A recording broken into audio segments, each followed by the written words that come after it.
Hello guys, welcome back to Tech Tricks channel. In this video, I want to teach you how you can work with System Restore Point in your computer.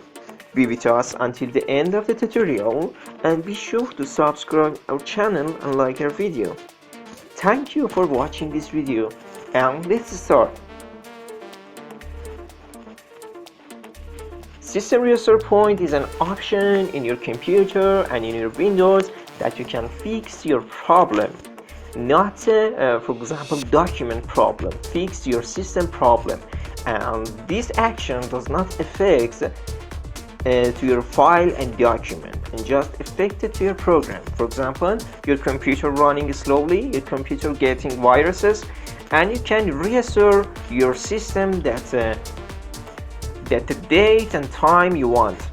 And be with us, show you how you can work with System Restore Point and how you can create restore points.